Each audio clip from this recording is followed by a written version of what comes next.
This is Sylvie interviewing authors at a book signing event today. What book would you like to tell us about today? Well, since it's the beginning of summer, I thought maybe one of these in my Inspector Calamari mystery series.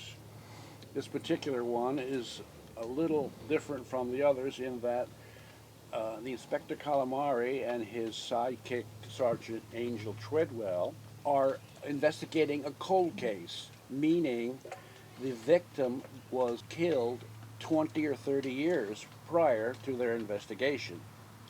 And the reason they're doing that is because Calamari's friend, who owns a vacation spot at the shore, said he had a ghost that was haunting his house and was annoying all his vacationers. He thought, well, perhaps if they solved the case, perhaps the ghost would go away and he could have improved business at his vacation site. You seem to be a man of experience. How did you get into writing? After leaving Bell Labs, this was my first adventure into novel writing. It was science fiction, and I spent a lot of time on it and got the hang of how to write books. And when I finished, I kept writing short stories, and my family said, why don't you put these short stories into a book so everyone can enjoy it? So that's what I did. And I started the Vadimville series of books. This is the volume 1, and volume 2 over here, and volume 3. The first 2 volumes are 20 short stories each.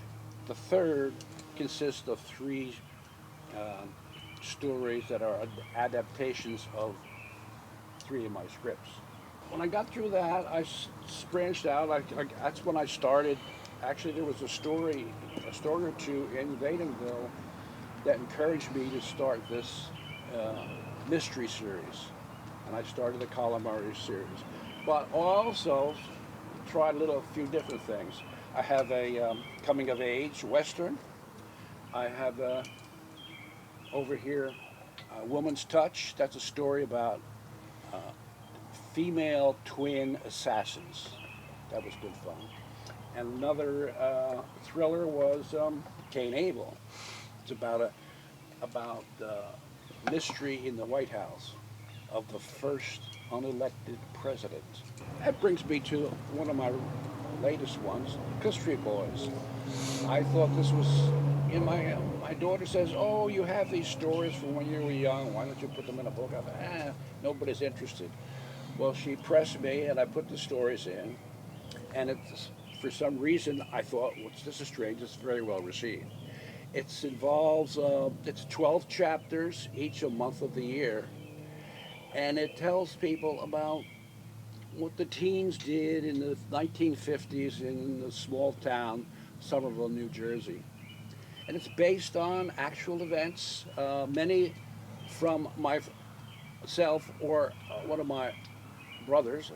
There are 5 of us in the family. And of course, neighbors and friends. And it was a time, we just had fun without having to think about computers and cell phones and stuff like that.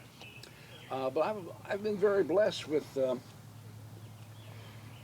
very talented family. We'll be back often on our YouTube channel adding read-alouds of our stories and books soon.